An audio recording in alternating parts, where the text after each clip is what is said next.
L'invité du 20h, je vous l'avais annoncé dans le titre, il s'agit de M. Franck Bavard, directeur des Grands Moulins de Dakar. Bonsoir, M. Bavard. Bonsoir, Monsieur Diao. Voilà, si on vous a invité aujourd'hui, c'est pour parler du secteur de la boulangerie, un secteur souvent en proie à beaucoup de tensions à cause du pain. Justement, qu'est-ce qui sous-tend souvent cette crise? Alors c'est une crise un peu naturelle, parce qu'on est dans un pays où tous les Sénégalais sont de grands commerçants. Donc beaucoup Grand de consommateur de compétition. pain aussi. Grands consommateurs de pain, donc qui dit consommation de pain dit automatiquement un marché, et quand il y a un marché, beaucoup de gens veulent y entrer. La question c'est comment y entrer et comment y entrer correctement. Et dès l'instant où on est fortement dans l'informel et où les règles ne sont pas respectées, eh bien, il y a destruction de valeur et destruction de marché. Et justement, pourquoi ces règles ne sont pas respectées? Où se situe vraiment le problème? Alors, la législation existe dans sa forme, elle a toujours été très bien faite, elle a très bien fonctionné jusque dans les années 2010-2013, mais à un moment donné, le marché s'emballe. Et les effectifs de l'État ne sont pas aussi importants que cela. On peut dire merci à nos gouvernants, puisqu'ils font attention à leur masse salariale aussi, mais automatiquement, eh ben, il y a une libéralisation totale, ultime, qui devient chaotique. Et là, c'est carrément la fin des moyens. Justement, le pain est cher au Sénégal et de mauvaise qualité. Les boulangers vous accusent, vous, d'être responsable avec le prix de la farine que vous vendez à votre guise. Alors, le pain est cher. D'abord, le pain n'est pas cher au Sénégal. La baguette au Sénégal, elle coûte 150 francs pour 190 grammes. Mais le poids n'est pas respecté. Ah, ça c'est le problème des boulangers, ce n'est pas le problème des meuniers. Mais ils disent que c'est vous qui vendez quand même la farine, qui spéculez souvent sur le prix de la farine. Alors, les gens qui spéculent, comme vous le dites, ce sont des gens qui ne sont pas des boulangers, mais ce sont des gens qui essayent d'utiliser une opportunité. La farine est un produit absolument nécessaire, puisque tous les Sénégalais mangent du pain. Et certaines personnes un peu véreuses utilisent cette opportunité de récupérer un produit qui est fortement commercialisé pour essayer justement de récupérer rapidement de l'argent et la brader sur un marché. Donc ça, c'est le problème, je dirais, d'un produit qui est de première nécessité et qui est fortement demandé. Mais à côté de ça, la baguette au Sénégal à 150 francs n'est pas une baguette chère. Je vous rappelle qu'en Europe, la baguette coûte pratiquement 500 francs. Et c'est le même blé, la même farine. Je dirais même que notre farine est certainement meilleure que celle de la France. Ah bon? Oui, bien sûr. Pourquoi? Parce que la technicité qui s'est développée au Sénégal, qui a fait que pour avoir une baguette à 150 francs, il a fallu faire des pains qui soient longs, grands, beaux, mais qui à l'intérieur n'étaient pas très plats. Et pour ça, il faut développer une farine spéciale.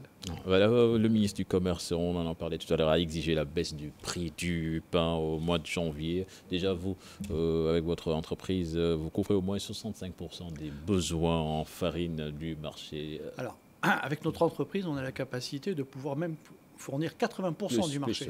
Ça, c'est la capacité. Dans le marché actuel, avec la grande concurrence qui s'est développée au cours de ces dernières années, nos parts de marché sont tombées à 40%.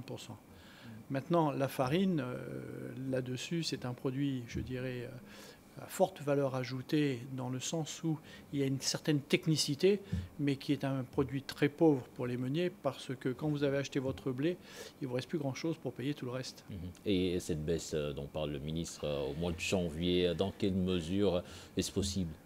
Alors, dès l'instant où le ministre nous sollicite, il nous est difficile de refuser. Et on va s'y atteler et on fera ce qu'il faut pour pouvoir répondre à cette attente et à cette demande. C'est un premier point.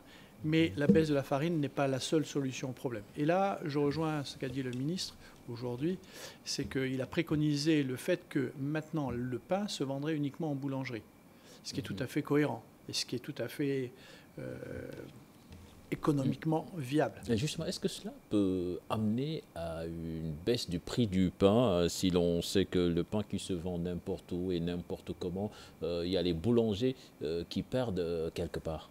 Alors les boulangers perdaient énormément parce que justement ils étaient, je dirais, les otages d'un circuit de distribution où les gens exigeaient pour pouvoir diffuser le pain à travers le pays jusqu'à 40 voire 50 francs par baguette. C'est-à-dire que le boulanger vendait sa baguette 100 francs. Et il y mettait toute sa marge, tout son bénéfice, tout son savoir-faire, toute sa sueur, et il ne gagnait rien. Maintenant, en demandant à ce que le pain se vende uniquement au niveau des boulangeries, c'est-à-dire que les clients vont venir dans les boulangeries et je dirais que toutes les grandes villes sont suffisamment fournies pour pouvoir permettre à chaque client de faire moins de 200 mètres pour arriver dans une boulangerie, eh bien, cette marge va rester dans la boulangerie et la boulangerie va pouvoir fournir à nouveau un pain de très grande qualité, un pain qui va être posé sur une table le matin et que vous pourrez manger avec grand bonheur le soir. Est-ce que ça peut amener à une baisse du prix du pain, puisque quand même, la question n'est pas dans le prix du pain, parce qu'à 150 francs la baguette, aujourd'hui, le pain, encore une fois, n'est pas cher. Je vous rappelle que le pain en Europe est à plus de 500 francs la baguette. Aujourd'hui, la question, c'est est-ce que ce pain est nutritif ? Est-ce que ce pain est de bonne qualité ? Est-ce que ce pain est salubre ? À son poids normal. À son poids normal. Et là, les boulangers vont pouvoir reprendre leur métier de base et redevenir de vrais artisans. Voilà, on en parlait tout à l'heure. On reproche souvent aux meuniers de spéculer toujours malgré la fixation du prix du pain par le gouvernement. C'est quoi exactement le problème ? Non, il n'y a pas de spéculation de quelque manière, bien au contraire. Aujourd'hui, nous, le blé vient d'Europe. Il est impossible d'obtenir du blé en Afrique. Et le coût du blé représente une matière première qui représente plus de 80% de nos coûts. Alors, il faut bien quand même qu'on fasse un produit et que ce produit puisse rapporter un tout petit peu d'argent. Mais c'est loin d'être prohibitif. Au contraire.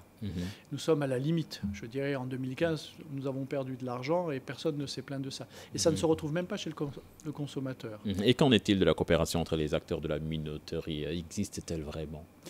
Alors, elle existe, puisque maintenant il y a une association, l'association des meuniers industriels du Sénégal, qui a été créée. Donc, elle existe. Elle a une véritable volonté, c'est d'accompagner la consommation de pain dans le pays et fournir toujours une farine de grande qualité. Et cette farine de grande qualité, elle n'est pas neutre. Il faut l'obtenir. Grande concurrence, mais grande volonté. Justement, cette concurrence, est-ce que c'est pas là où se trouve le problème ? À la base, oui.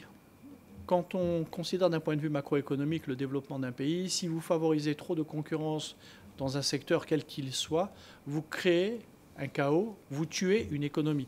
Puisque chacun veut pouvoir survivre, et pour pouvoir survivre, il explose ses coûts, il explose ses prix, et automatiquement ne développe pas de marge, ne développe pas de savoir-faire, et à terme, l'entreprise risque de fermer.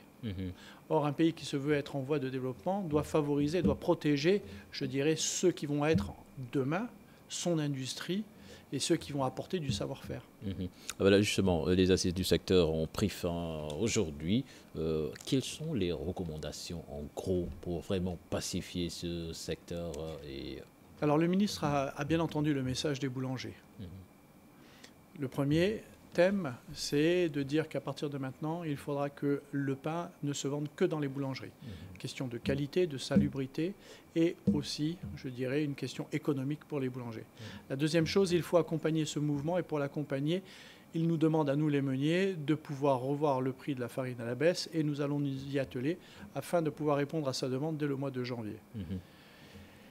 Le troisième point, qui est en quelque sorte, je dirais, un point important, c'est de mettre en place une interprofession où boulanger et meunier, parce que nous sommes des parents.